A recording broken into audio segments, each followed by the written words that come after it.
peur? Non. Vas-y. T'as peur, toi? Non. Vas-y. T'as la frousse? Pas du tout. T'as la trouille. Oh, vraiment? Une peur bleue. On y va. On y va. Ensemble. J'ai peur. Moi aussi, j'ai peur. On y va.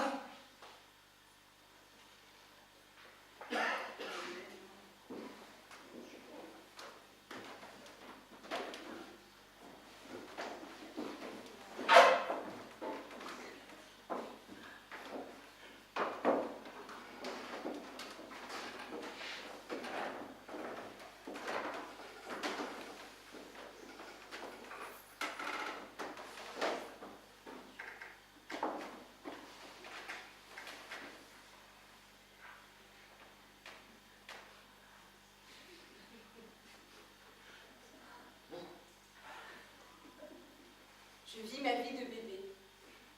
Je n'aime pas quand mes parents m'attrapent sous les bras. J'aime quand ils me saisissent par le siège et que je peux m'asseoir dans la paume de leurs mains. Papa me lance souvent en l'air. Je risque de m'écraser au plafond.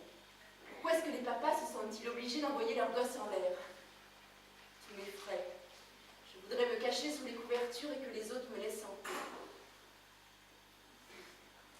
Une petite fille m'a été présentée comme étant ma sœur. Elle a l'air contente de me voir car elle n'arrête pas de me mettre des choses dans la bouche en me disant « Allez bébé, il faut manger !» Elle me cale dans la poussette de sa poupée et court en hurlant « Bébé est sale, il faut lui shampouiner les yeux et lui donner un bain. » Elle n'est pas la seule fillette ici à se prétendre comme quelqu'un de ma famille. Il y en a d'autres que je perçois comme autant d'entités intéressantes, mais potentiellement dangereuses. Certains m'appliquent des bisous, d'autres me font des chatouilles. Certains me donnent le biberon, d'autres me tirent les cheveux. J'aime aussi beaucoup les histoires. J'adore la télévision.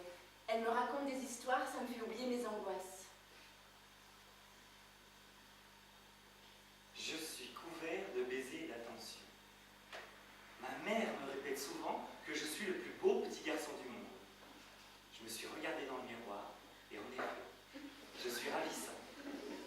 Les longs cheveux couleur d'ébène, ma peau couleur de miel est douce et fine comme de la soie. Et j'ai les yeux verts clairs, très clairs. Il paraît qu'à ma naissance, au contraire des autres bébés, je n'avais même pas la peau chiffonnée. Maman m'a expliqué que c'était parce que j'étais sortie directement de son ventre, sans qu'elle eût d'effort à faire pour m'en expulser. À part ça, ils m'ont présenté un vieux monsieur, le père de maman. Il l'appelle Pépé. Et Pépé m'accable de bisounours. Je déteste les bisous mouillés. Pour s'autoriser des trucs aussi baveux, il doit être vraiment en manque d'affection.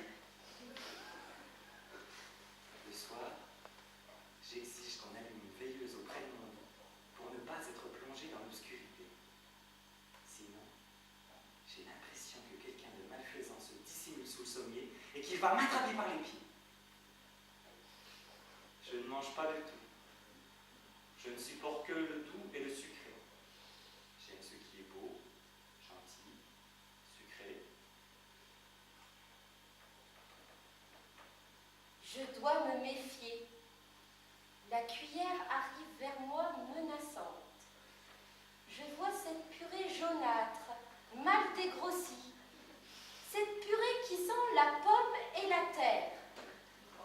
Cette femme, appelée maman, qui les lèvres en avant, fait semblant de goûter pour me rassurer quant au risque d'empoisonnement. Allez mon bébé, ouvre bien grand ta bouche si tu veux devenir une grande fille. La purée est là, ricanante, attendant le moment propice pour s'introduire en moi et me bricoler à son image. Allez mon bébé.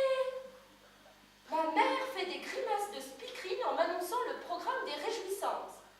Si tu manges bien, on ira au cirque. Et puis tu verras le dompteur qui met sa tête dans la gueule du lion. Et puis on ira et elle parle, elle parle, elle parle. Je regarde cette bouche mastiquée par le menu, cette société de loisirs qui entre deux morves me pend au nez. Devenir une grande fille. Chaque jour que le bon Dieu fait, j'entends cette phrase. Tantôt avec purée, tantôt avec potage, Tant et si bien que je finis par les associer. Filles purée, filles potage. Il existe donc deux types de filles. Et je ne sais pas pourquoi, j'ai la curieuse impression que quelqu'un va me demander de choisir. Ça ne va pas louper. Il faut que je survive à ma mère. Je lui échappe dans la salle de bain où elle cherche à me noyer. Je lui échappe dans le lit où elle veut m'étouffer avec des oreillers. Je sais être glissant. Je sais prévenir les menaces. Je sais, grâce à mon ouïe très fine, deviner quand elle surgit derrière moi. Je sais me réveiller la nuit à la moindre lueur. J'apprends vite à marcher.